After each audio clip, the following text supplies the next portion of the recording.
I mean, um, give me a microphone at any point in time to talk about African creativity, and I'm gonna talk for 40 hours and beyond. Because listen, I just watched this. Okay, first of all, storytelling is coming back. Storytelling is coming back. Understand? And this is my train of thought. So I just watched the Doechii music video earlier today, and I was thinking to myself, I love this woman.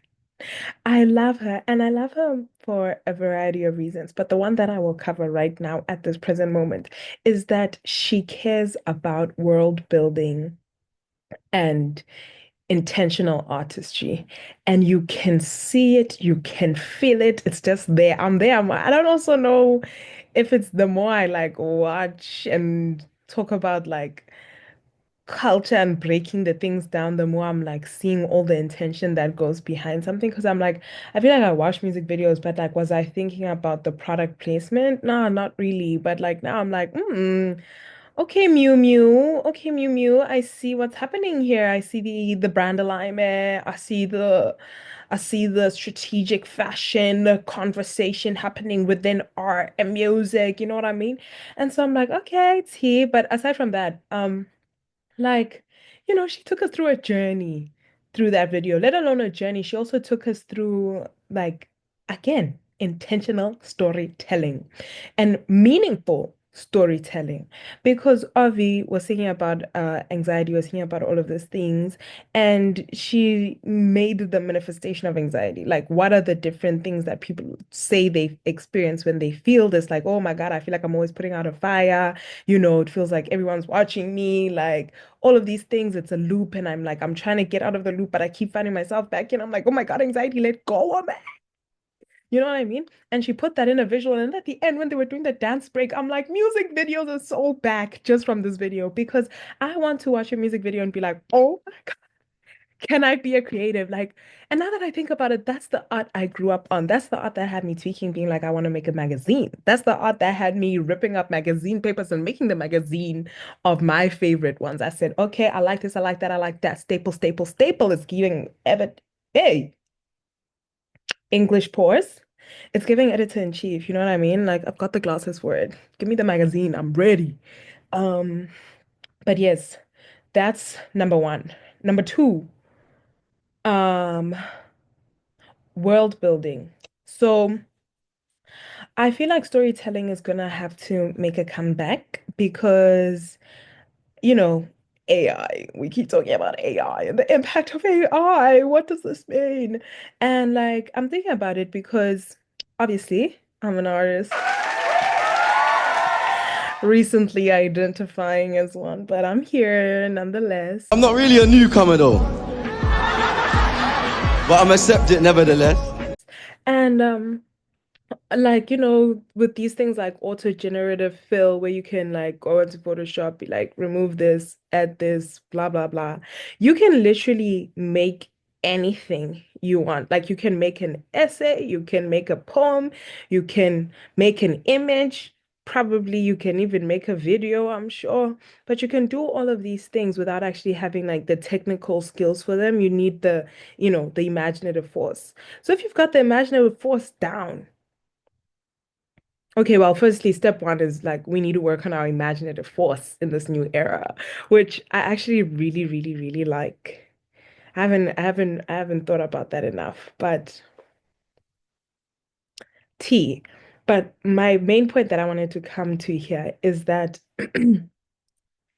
if we can all be able to technically do things, storytelling is about to become multi-platinum in the creative industry or anything, yeah, in the industry of creation.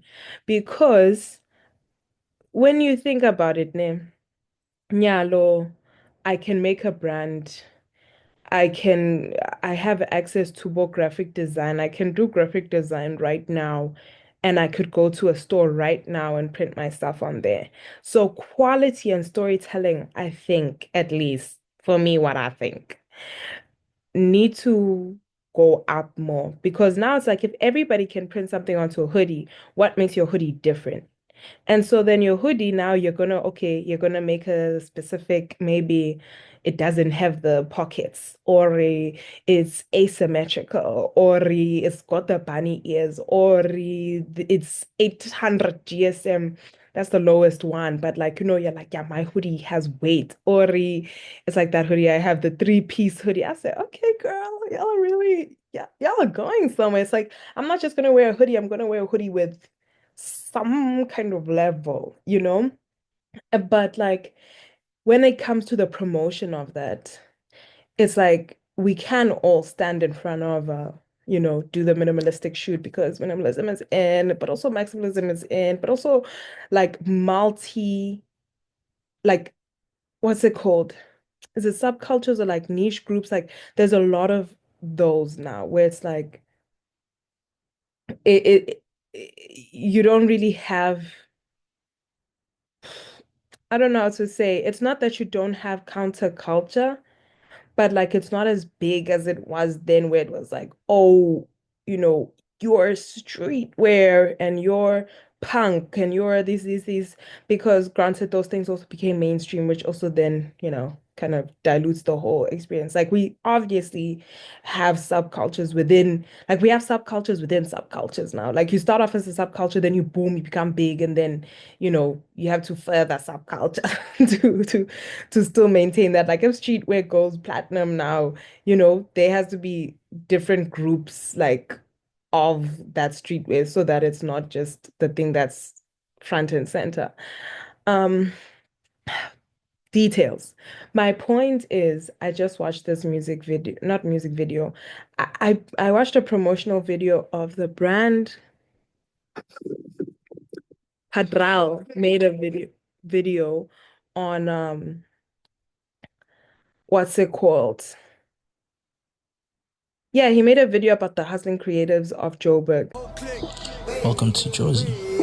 Welcome to our city, the land of opportunities. Some see it as a concrete jungle. We see it as a jungle of opportunities. It's not easy, not at all. But I have to figure a way out. What risk can I take today? How can I get one step closer to my dreams? Whether I'm running up these stairs or on the streets of Jersey, I know somehow, some way, I will figure it out. This is our story. This is our thank you to the creatives hustling and trying to figure a way out. This one's for you. Just remember to not worry about too much. Just operate. We hope this collection, from the t-shirts to the tracksuits, is something you can be proud of as hustlers, as creatives. Here's something from us to you, to show you that sometimes if you hustle just enough, get into the right rooms, it could happen for you too. See you at Cotton Fest. Love, Mr. Patrol. I'm watching this, I'm like, okay, T, because I'm just here for the storytelling. Girl, give me art from home. I'm sad. I'm sad.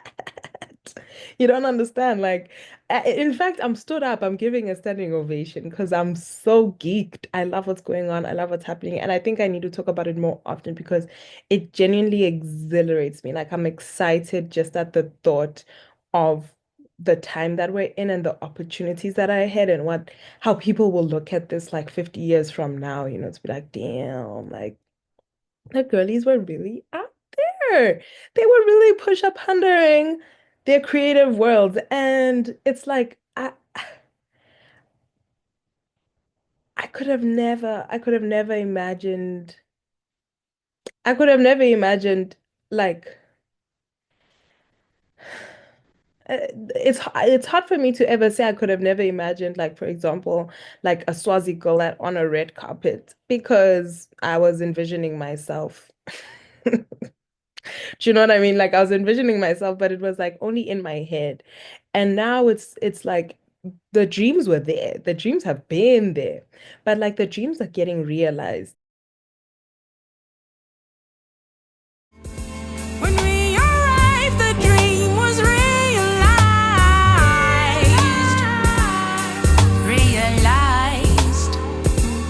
Every little dream,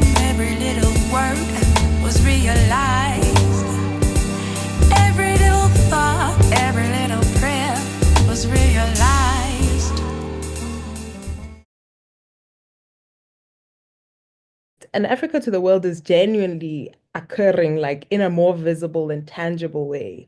Like it's been occurring, we know this. It was occurring maybe more in the behind the scenes, look at the producer list, look at the event coordinator or something, like it's been there. However, and obviously like a few artists also getting there, but like however, it wasn't like now where I'm like, and I think that's also because of the hyper visibility of the internet where we're able to see more of ourselves and like more like it's not just only like media industry people that control who we see. You can see whoever.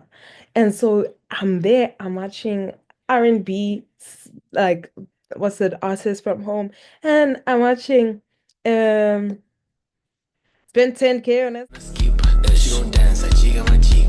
Shaking ass like if she a pleaser. Push your foot around, I'm in a two-seat. Like, hey, it's like home hip hop mishmash. Hey.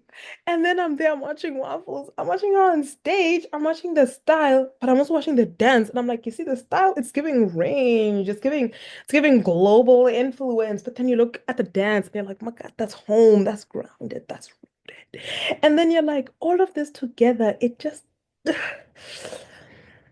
can't explain it. I can't explain it. But yeah. Maybe I'm not going to make commentary on what I think the world is doing, but what's going platinum in this house? Intentional storytelling and world building. It's it's doing astronomical numbers. Because I'm like, let me watch a music video and it tells me a story. I'm screaming. I'm obsessed. I'm in love. And I think I I feel like we've been missing it. Like I feel like we've been missing it. Like and I don't know, I'm like, a music video is just not hitting because, you grow old and then you like the magic of certain things disappears or whatever. But it's just I feel like at least a lot of music videos have just been like formulaic. And so now we've got the formulas down. Perfect. AI can generate your formula. Now, if we're thinking of consumer culture where there's so much accessibility, so much range, so many people you can choose from, so many brands you can choose from, so much autonomy. So now your market share, the market scene is just a lot of things to pick from. For me to want to pick you, I'm gonna have to be like, oh yeah, I'm picking you because of this connection to the story. That's at least me.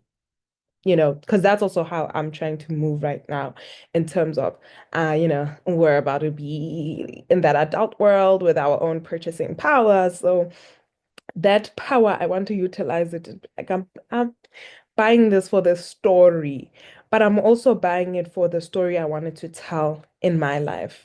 And I guess that's really what branding is about, is like, they're teaching you, they're telling you how this will make your life, right? And I think it's not like, it's like, yeah, it's like an alignment of personalities to some degree. Because the way he did this um clip, I think by now I'm gonna say I've played it. Hopefully I have, and I played that clip of this ad for him showing to up into Cotton Fest. That's like no one does that. Like it's not really common for like a clothing brand to say, "Oh, we'll see you here." They just show up and do a pop-up. But now we've got that thing where we can have conversations with our customers. You know what this is taking me to? Is the fact that something I keep saying, right? I'm trying to do some community engagement, um, brand experience, cultural strategy type of stuff. And the way I've been framing it is, um, I'm in the business of making memories with our customers. Like that's where I want to be, activations, um, partnerships, people, community. Yeah, cultural relation, like how is it all speaking to each other?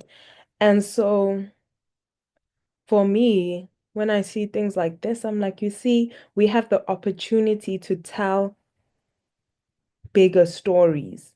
Because right now, yes, we're going through an attention deficit with, TikTok, TikTok brain and all of that stuff. But we're also going to go through like a craving for authenticity, which is my final argument here. In everything that I said, this is ultimately what I'm saying. Because as much as AI is still early on, it's going to pick up. And the more people will get access to that, the same way we got more access to image making, the more we're gonna need more, like, it's gonna stretch us, where it's like, okay, you can make art. Why do you make it? What is the intention behind it? What's the story behind it? And fundamentally, I think those things should be applied to even the what we do with AI. But I'm not in the business of policing how people make art and what they want to make art for. Because, yeah, but for me, that's my cup of tea. And so I just feel like, yeah, that's gonna make money in my house because if everybody can make a sanitized image, what is the story of the sanitized image or what is the story of the unsanitized image? Like I anticipate it's gonna go, whoa, well, like so many images, and it's gonna be like, okay, but what separates them? And that is where intentional storytelling and world building will enter the chat. So that's my rant as I finish my thesis. Period. Bye. For me, please, can they